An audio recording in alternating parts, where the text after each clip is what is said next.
અમદાવાદનો Shahibaug underbridge ફરી એકવાર વાહનની અવરજવર માટે બંધ કરવામાં આવશે।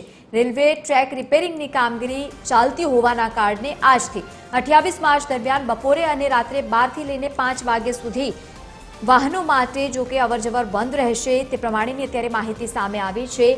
રેલવે ટ્રેક રિપેરિંગની કામગીરીને લઈને આ નિર્ણય લેવામાં આવ્યો છે। મહત્વનું છે કે વાહન ચાલકોએ વૈકલ્પિક માર્ગનો ઉપયોગ કરવાનો રહેશે।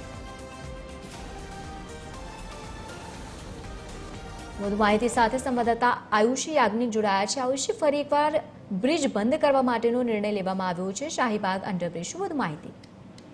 બિલકુલ લવલીન, જે રીતે આ શાહીબાગ અંડરબ્રિજ છે કે જે રેલવેની કામગીરીના કારણે ફરી એક વખત બંધ કરવામાં આવશે। બપોરના સમયે એટલે કે 12 થી 5 અને રાત્રિના 12 થી 5નો જે સમય છે તે સમય દરમિયાન આ બ્રિજ જે છે તે બંધ રાખવામાં આવશે।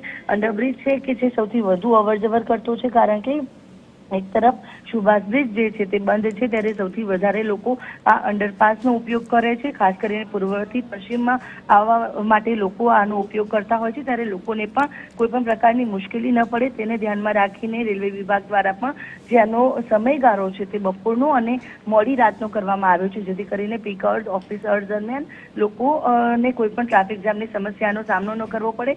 પરંતુ બીજી તરફ બપોરના સમયે જો કોઈને આ અંડરપાસમાંથી અવરજવર કરવી હોય તો તે નહીં થઈ શકે। 10 દિવસ માટે આ બંધ રહેશે, જેથી તેમને વૈકલ્પિક રૂટ જે છે તેનો ઉપયોગ કરીને અવરજવર કરવી પડશે। બિલકુલ આયુષી, આભાર સમગ્ર માહિતી સાથે જોડાવા બદલ।